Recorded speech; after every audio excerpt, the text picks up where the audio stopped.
Hello readers, I am Rohit from Technics Media. Today we are going to review the HTC Flyer 7-inch tablet for you. Here we are at the Qualcomm event and there are many gadgets displayed over here with Qualcomm processors. So let us take you through the HTC Flyer today. This is a very sleek and metallic built tablet. I think after iPad, if I like the build quality of some tablet, then it is HTC, because this is so well brushed aluminum finish. Here there is some chrome in the logo. There is high quality white color plastic. This is not any cheap plastic. This looks very good. And here we have 5 megapixel camera without flash. Let me show you the hardware closely. This is the volume rocker. Obviously this is a metallic key. And here we have stereo speakers here. It has got surround sound effects. This is the 3.5 mm audio jack, the standby and power key. Here on this side there is no key at all. On the bottom there is micro USB kind of, looks like something proprietary. There is a jack to connect your data and charging, and apart from this I think there is not much on the hardware front. Here you have 1.3 megapixel front camera for your video conferencing and stuff. At the bottom you have 4 different touch buttons, and let me show you the home screen. This is the home screen, the signature HTC look with a large clock. If you click it another time, it will show you the thumbnail view of various screens. So this is the HTC Sense UI. This runs 2.3.3 Gingerbread, and this is powered by a 1.5 gigahertz processor, comes with 1 GB RAM. The display resolution is large, 600 by 1024 pixels with 7-inch diagonal screen. It has got multi-touch handwriting recognition and touch-sensitive controls for landscape and portrait use. So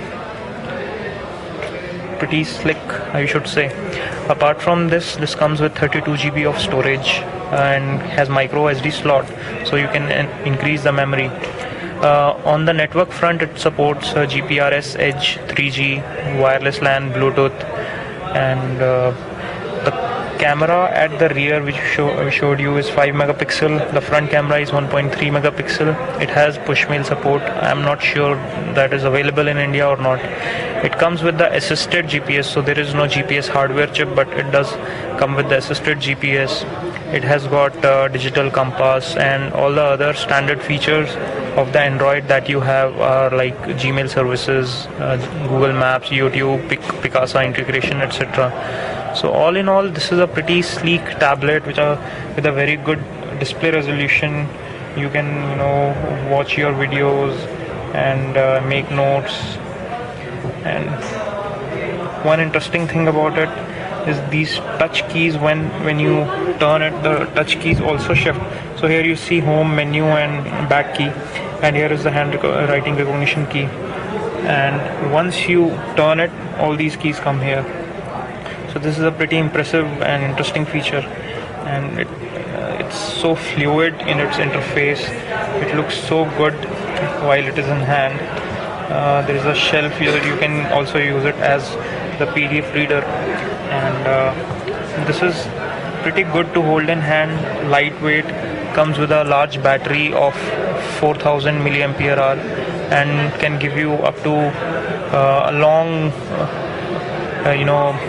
standby time, and you can read your books like you do on Kindle and other ebook readers. So the interface is pretty slick. You can just turn the pages around, etc. So in the ebook reader mode, it won't turn.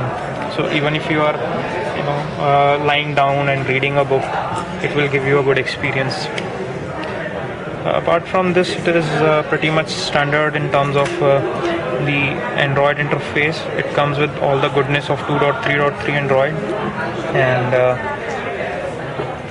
this is, I think, pretty much it. If you have any questions or queries or suggestions, do leave a comment below.